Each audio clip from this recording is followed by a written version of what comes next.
Hello everyone, welcome to it's awesome science. So आज हम पढ़ने वाले हैं मेटल्स एंड नॉन मेटल्स, और जो कि रहेगा आपका चैप्टर 3 फॉर क्लास 10th। तो सबसे पहले अगर हम मेटल की बात करें, सो व्हाट इज़ मेटल, क्या है मेटल। आज तक आपने सिर्फ ये देखा होगा कि मेटल जो होते हैं वो शाइनी होते हैं, हार्ड होते हैं, राइट। हम घर में मेटल यूज़ करते हैं, तो ये जो जनरल चीज़ें हैं वो हमें पता है मेटल के बारे में, राइट। बट क्या आपको पता है कि जितने भी मेटल्स होते हैं इनके पास पॉजिटिव आयंस होते हैं, पॉजिटिव आयंस रहते हैं इनके पास, राइट। और इनके पास अगर हम साइंटिफिक टर्म की बात करें तो ये हमेशा इनके पास एक्स्ट्रा इलेक्ट्रॉन्स रहते हैं, इनके पास हमेशा एक्स्ट्रा इलेक्ट्रॉन रहते हैं। और ये हमेशा क्या करते हैं, मेटल्स इतने अच्छे होते हैं कि ये दूसरों को अपने इलेक्ट्रॉन्स, एक्स्ट्रा इलेक्ट्रॉन शेयर कर देते हैं। अब आप कहोगे कि मैम अच्छा इतने अच्छे होते हैं, नहीं भाई इतने भी अच्छे नहीं होते हैं एक्चुअली। चलो मैं आपको एक एग्जाम्पल देती हूँ। आपने 9th में पढ़ा होगा, जो सोडियम रहता है हमारे पास, Na रहता है, उसका एटॉमिक नंबर होता है 11, तो हम उसकी इलेक्ट्रॉनिक कन्फिग्रेशन लिखते हैं 281। तो भाई ये जो अपना एक एक्स्ट्रा इलेक्ट्रॉन है वो इसलिए दे देता है क्योंकि उसको डुप्लेट और ऑक्टेट पूरा करना है, राइट। अगर यहाँ पर 7 होते ना तो वो नहीं देता, क्योंकि इसको अगर एक मिल जाए तो उसका ऑक्टेट पूरा हो जाएगा, जो कि जनरली किस में पाया जाता है, नॉन मेटल्स में पाया जाता है। तो ये याद रखना कि metals are having positive ions and they always share their extra electron और the valence electron so that it can complete its octet और डुप्लेट, राइट, ताकि वो अपना ऑक्टेट और डुप्लेट कंप्लीट कर सकें, राइट। तो कुछ एग्जाम्पल ले लें हम मेटल्स के, जैसे कि कैल्शियम, राइट। कैल्शियम की अगर हम बात करें तो लास्ट में क्या होता है 20, तो 2 8 8 एंड 2। तो देखो जो कैल्शियम है इसके पास 2 इलेक्ट्रॉन्स हैं जो कि ये दे सकता है, शेयर कर सकता है, राइट। 8 एंड 8 16 एंड 2 18 एंड 2 20, ताकि इसका इतना पार्ट जो होगा वो कंप्लीट हो जाएगा, यानी इसका ऑक्टेट एंड डुप्लेट कंप्लीट हो जाएगा। बट अगर हम नॉन मेटल्स की बात करें तो नॉन मेटल्स जनरली सॉफ्ट होते हैं, ये सारी चीज़ें तो आपने पढ़ी होंगी। बट हमेशा ये याद रखना कि जो नॉन मेटल्स रहते हैं ना, उनके अंदर हमेशा इलेक्ट्रॉन्स जो रहेंगे वो उन्हें चाहिए होंगे, यानी इलेक्ट्रॉन्स की हमेशा उनमें कमी होगी और इलेक्ट्रॉन्स जो होंगे उन्हें चाहिए होंगे इलेक्ट्रॉन्स। कैसे, चलो देखते हैं। क्लोरीन की बात करें तो क्लोरीन का एटॉमिक नंबर होता है 17। क्लोरीन क्या है, नॉन मेटल। तो अच्छा करके देखते हैं, 2 8, आपको पता है ना के शेल में 2 इलेक्ट्रॉन्स आते हैं, 8 एल शेल में 8 इलेक्ट्रॉन्स आते हैं। नेक्स्ट शेल में देखें 8 और 2 10, और कितने बचे 7। तो अब इसके पास 7 इलेक्ट्रॉन्स हैं। तो अगर इसको कोई मेटल, मान लो सोडियम, इसे 1 इलेक्ट्रॉन दे दे तो इसके 8 इलेक्ट्रॉन्स जो होंगे वो कंप्लीट हो जाएंगे। इसीलिए बोलते हैं कि जो मेटल्स हैं और नॉन मेटल्स हैं ये कंबाइन करके क्या बनाते हैं, सॉल्ट भी बनाते हैं, right. I hope this is clear to you. अब हम इनकी प्रॉपर्टी की बात करते हैं। देखो किस तरीके का होता है ये, रूम टेम्परेचर पर हार्ड होता है, इम्पॉर्टेंट है मेटल। बट कुछ मेटल्स ऐसे होते हैं जैसे मर्करी, वो कैसी होती है, लिक्विड होती है। आप देख सकते हैं यहाँ पर। लस्टर की बात करें तो जो मेटल्स होते हैं वो शाइनी होते हैं, ठीक है, लस्ट्रस होते हैं, राइट। अगर हम कंडक्टिविटी की बात करें तो ये तो बहुत ईजी है कि इलेक्ट्रिसिटी कंडक्ट करते हैं। Silver is the best conductor of heat and electricity. एक आपको फैक्ट बताती हूँ, हम घर में कॉपर की वायर लगाते हैं, अगर हम अपने घर में सिल्वर की वायर लगा दें ना तो हमारे घर में जितने भी शॉर्ट सर्किट्स होते हैं या फिर शॉर्ट सर्किट नहीं है तो वोल्टेज डाउन रहता है, वो कभी होगा ही नहीं। बट फिर सिल्वर क्यों नहीं लगाते, अरे भाई हमारे पास इतने पैसे थोड़ी है कि हम पूरे घर में सिल्वर की वायर लगाते फिरेंगे, ठीक है। तो वो सिल्वर की वायर हम नहीं लगा सकते हैं because it's to costly, right. अगर हम हार्डनेस की बात करें तो मेटल्स जो रहेंगे बहुत हार्ड रहेंगे।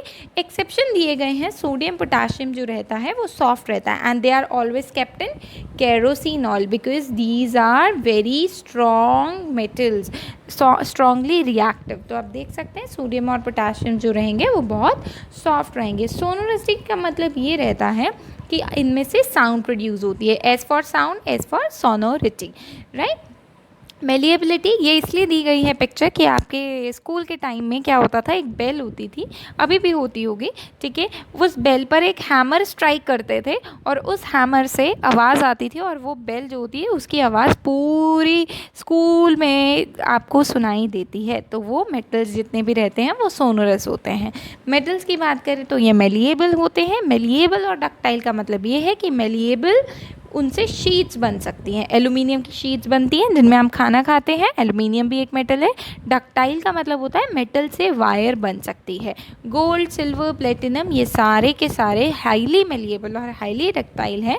मेटल्स का जनरली मेल्टिंग पॉइंट बहुत हाई रहता है, बॉइलिंग पॉइंट बहुत हाई रहता है। बट ये जो मैं आपको एग्जाम्पल्स के साथ आपको एक्सेप्शंस दे रही हूँ ना, these are very important because these have been asked so many times in the exam. तो गैलियम और सीजियम जो है बेसिकली इनका मेल्टिंग पॉइंट और बॉइलिंग पॉइंट जो रहेगा वो क्या रहेगा, लो रहेगा। बाकी सबका क्या रहता है, मेटल्स का हाई रहता है, ठीक है। अगर टेंसाइल स्ट्रेंथ की बात करें तो ये इजीली ब्रेक नहीं होते। कौन, मेटल्स इजीली ब्रेक नहीं होते। एग्जाम्पल्स मैंने सॉफ्ट मेटल्स के तो पहले ही बता दिए हैं। And very important, it's a fact for you. What is the fact? 1 gram of gold can be beaten into sheets with an area of 6.7 square feet. तो देखो 1 ग्राम गोल्ड का अगर आपको दे दे तो उसमें से 6.7 स्क्वायर फीट की शीट्स बन सकती हैं, राइट। अब बात करते हैं कि ये जो मेटल्स है ना, ये जो हमने मेटल्स पढ़ा वो कैसे, कितने रिएक्टिव होते हैं, कितने कम रिएक्टिव होते हैं। अच्छा चलो अगर हम गोल्ड की बात करते हैं, राइट, अगर हम गोल्ड की बात करते हैं, हम घर में गोल्ड इजीली, मम्मा वगैरह हमारे बेसिकली इंडियन कल्चर में गोल्ड क्या होता है, दिया जाता है, राइट। गोल्ड की ज्वेलरीज बनती है, सिल्वर डालते हैं। तो आप यहाँ देख रहे हो क्या लिखा हुआ है, लीस्ट रिएक्टिव लिखा हुआ है ना यहाँ पे, लीस्ट रिएक्टिव। लीस्ट रिएक्टिव का मतलब ही क्या है, लीस्ट रिएक्टिव का मतलब ये है कि ये रिएक्ट ही नहीं करते। गोल्ड को आप चाहे दिन भर डाल के रखो, सालों साल डाल के रखो, उसका कलर कभी भी चेंज नहीं होगा। सिल्वर थोड़ा सा ब्लैक हो जाता है बट वो फिर से हम उसको दोबारा से क्या कर सकते हैं, ठीक कर सकते हैं, राइट, पॉलिश करा सकते हैं। तो रिएक्टिविटी का मतलब ये है कि कौन सा मेटल कितनी जल्दी रिएक्ट करता है, मतलब कितनी जल्दी। आप ये कह सकते हैं कि अगर आप किसी को उकसा रहे हैं तो कई लोग ऐसे होते हैं जो बहुत शांत रहते हैं और कई लोग ऐसे होते हैं कि जो बहुत जल्दी से आपकी बातों पर रिएक्ट कर जाते हैं, राइट। तो रिएक्टिविटी सीरीज मेटल्स के लिए भी होती है, उन्हीं बेसिस पे मेटल एक दूसरे के साथ रिएक्ट करते हैं, ठीक है। तो ये कुछ मेटल्स हैं। अगर मैं बात करूँ टॉप टू बॉटम, अगर मैं टॉप टू बॉटम जाऊँ, नीचे से ऊपर से नीचे, टॉप टू बॉटम जाऊँ तो ऊपर से जब नीचे आते हैं तो नीचे वाले जो होंगे वो लीस्ट रिएक्टिव होंगे और जब हम ऊपर की तरफ जाते हैं तो रिएक्टिविटी इंक्रीज़ हो जाती है। मतलब ये आप ये लगा लो, जो सबसे नीचे के लोग हैं वो बहुत ठंडे दिमाग के हैं, ठंडे मेटल्स हैं, और जो सबसे ऊपर के लोग हैं जिनको सबसे ऊपर की पोस्ट पे बैठा दिया गया है, जैसे कि कई लोगों का मानना है कि पॉलिटिक्स में एक बार जो MPs MLAs आ जाए तो फिर उसके बाद वो हमारी कहाँ सुनते हैं, है ना। तो वो बहुत ही ज़्यादा रिएक्टिव हो जाते हैं और वो हमारी सुनना बिल्कुल बंद कर देते हैं। बट जो लीस्ट रिएक्टिव पीपल होते हैं वो सबसे नीचे रहते हैं, ठीक है। तो इस तरीके से आप लर्न कर सकते हैं। अब यहाँ पर आती है एक ट्रिक, किस तरीके से इनको याद किया जाए, राइट। तो आपने लर्न करना है इस तरीके से। रिएक्टिविटी सीरीज़ की ये ट्रिक है। Potassium, sodium, calcium, magnesium, aluminium, zinc, iron, lead, hydrogen, copper, mercury, silver, gold. ऊपर से नीचे आएंगे तो रिएक्टिविटी क्या होगी आपकी, डिक्रीज़ होगी। नीचे से ऊपर जाएंगे तो रिएक्टिविटी क्या होगी, इंक्रीज़ होगी। देखो कैसे लर्न करना है। Please send cats, monkeys and zebras in large hired cage, make sure good. Or you can also learn like, please stop calling Mark Zuckerberg in London, he is called Mr. Social Guy, right। कि mark Zuckerberg को बुलाना बंद करो क्योंकि उसे London में mister social गाय बोलते हैं। तो इस तरीके से आप लर्न कर सकते हैं, राइट। और ये जो टॉप वाले हैं ना, पोटेशियम, सोडियम, कैल्शियम, ये बहुत ही ज़्यादा रिएक्टिव हैं। और ये जो है ना silver and gold and mercury, ये लीस्ट रिएक्टिव है, राइट। तो किस तरीके से अब हम बात करते हैं ये किस तरीके से रिएक्ट करते हैं। अब आती है इनकी केमिकल प्रॉपर्टीज़ की बात, राइट। तो जो मेटल ऑक्सीजन के साथ रिएक्ट करेगा, तो हमेशा ध्यान रखना when metal react with oxygen it forms metallic oxide. So this is the first one, when metal react with the oxygen it forms metallic oxide.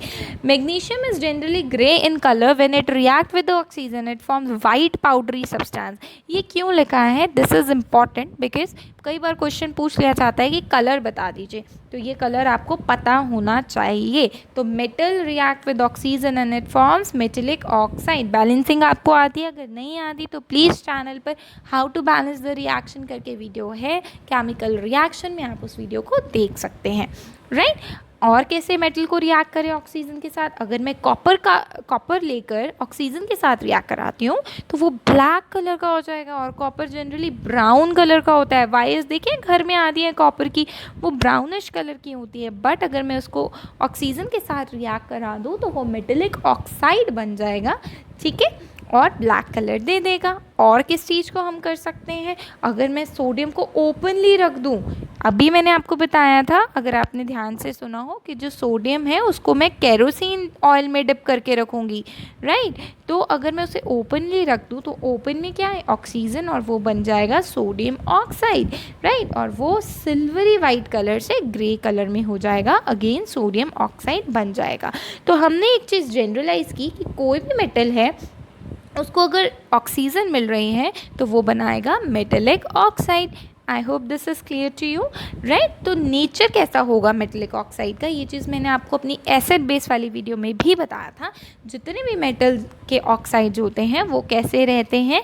वो हमेशा बेसिक रहते हैं, राइट। वो हमेशा बेसिक रहते हैं, और जितने भी ये हाइड्रोक्साइड्स होते हैं अगर वो पानी में डिज़ोल्व हो जाते हैं तो वो एल्कलीज बनाते हैं, ठीक है। तो यहाँ देखो क्या दिया गया है, अगर oxides of metals like calcium iron react with water to form insoluble hydroxide called bases. इसका मतलब ये है कि कुछ ऐसे मेटल्स रहते हैं जैसे कैल्शियम आयरन, वो पानी के साथ रिएक्ट तो करते हैं बट वो इनसॉल्यूबल हाइड्रोक्साइड बनाते हैं, पानी में घुलते नहीं हैं, तभी तो उन्हें बेसिस कहलाया जा रहा है। जैसे कि calcium hydroxide. Calcium hydroxide is not dissolved in water, that's why it's a base, right? तो ये चीज़ ध्यान रखना। अगेन यहाँ पे एसिड के साथ बेस की रिएक्शन दी गई है तो वो हमेशा सॉल्ट और वाटर बनाता है। I told you this in our acids and base, right?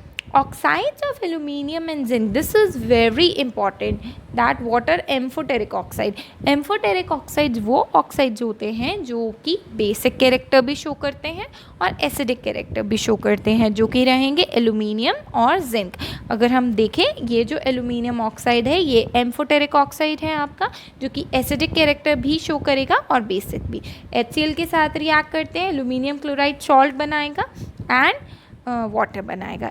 इसका मतलब ये है कि जब भी मेटेलिक ऑक्साइड को एसिड या फिर बेस के साथ रिएक्ट करते हैं तो क्या बनता है? Salt and water. जब भी मेटेलिक ऑक्साइड को एसिड या फिर बेस के साथ रिएक्ट करते हैं तो हमेशा सॉल्ट और वाटर बनता है। So this is important. अगर मैं बात करूँ कि अगर मैं मेटल में कोई हाईली रिएक्टिव मेटल ले लूँ, सोडियम ले लूँ, पोटाशियम ले लूँ, राइट, और उसको ठंडे पानी के साथ रिएक्ट कर रहा हूँ तो वो फायर कैच कर लेगा, तभी तो हम उसे केरोसिन में डिप करके रखते हैं, राइट। और उसमें से इतनी हीट निकलेगी, इस वजह से उसको एक्सोथर्मिक रिएक्शन भी बोलते हैं, राइट। जैसे सोडियम हाईली रिएक्टिव है, पानी में घोला, सोडियम हाइड्रोक्साइड तो बन गया, हाइड्रोजन गैस तो रिलीज हुई, साथ में हीट भी निकलेगी, राइट। तो दिस इज इम्पॉर्टेंट। अगर मेटल, ऐसे मेटल जो पानी के साथ रिएक्ट करते हैं, कुछ मेटल्स जो रहेंगे वो लेस वायलेंटली भी रिएक्ट कर सकते हैं, मतलब उनके ऊपर कोई ज़्यादा फर्क नहीं पड़ता है। जैसे कैल्शियम अगर रिएक्ट करेगा पानी के साथ और मैग्नीशियम जो रिएक्ट करेगा पानी के साथ, राइट, तो जो कैल्शियम होगा वो तो लेस वायलेंटली करेगा बट मैग्नीशियम ज़्यादा वायलेंटली करेगा, यानी बहुत अच्छे से रिएक्ट करेगा। इन जनरल हम बोल सकते हैं जब भी मेटल पानी के साथ रिएक्ट करता है, राइट, जब भी मेटल पानी के साथ रिएक्ट करता है तो वो क्या बनाता है? Metallic hydroxide. Hydroxide ion hope आपको पता है NaOH जो रहता है वो हाइड्रोक्साइड ग्रुप रहता है, हाइड्रोक्सिल ग्रुप रहता है, और हाइड्रोजन गैस जो होगी वो इवॉल्व आउट हो जाएगी। हम इसको बैलेंस कर सकते हैं। सोडियम यहाँ 1 है, सोडियम 1 है, हाइड्रोजन 2 है, तो यहाँ हाइड्रोजन कितने हैं? 2 और ये K हो गया 3। ऑक्सीजन कितने हैं 1, यहाँ पर ऑक्सीजन है 1। तो अगर मैं इसको बैलेंस कर दूँ 2 यहाँ पर हो गए, तो अब 2 सोडियम हो जाएंगे, 2 यहाँ पर सोडियम हो जाएंगे, हाइड्रोजन 2 इधर है, देखो 2 इधर है, और अगर 2 ये भी तो है तो मैं यहाँ पर भी 2 लगा देती हूँ, 4 हाइड्रोजन हो गए और 2 ही ऑक्सीजन हो गए। तो ये हो गया आपकी reaction balance. This is how you can balance the reaction. कुछ मेटल्स ऐसे होते हैं जो कि लो रिएक्टिविटी के होते हैं, जैसे आयरन, जिंक, एल्यूमिनियम, वो वाटर के साथ रिएक्ट तभी करेंगे जो वाटर स्टीम में होगी, and this is a exception. Mind this point that steam में जब वो पानी के साथ ना तो ठंडे पानी के साथ रिएक्ट करेंगे, ना ही गर्म पानी के साथ, तो किसके साथ, स्टीम के साथ। देखो आयरन है, ये आयरन जल रहा है, पानी में है, और जब पानी स्टीम की फॉर्म में होगा तो वो क्या करेगा, बना देगा Fe3O4, फेरस ऑक्साइड, और हाइड्रोजन गैस जो होगी वो रिलीज आउट हो जाएगी। ठीक है, तो इन जनरल हम बोल सकते हैं मेटल और स्टीम भी मेटेलिक ऑक्साइड बनाएंगे और हाइड्रोजन गैस रिलीज कर देंगे। ठीक है, तो these are some equations, you can learn this, that you can recall this, right? That metal when react with acid it forms salt and hydrogen gas. Metal when react with acid it forms salt and hydrogen gas.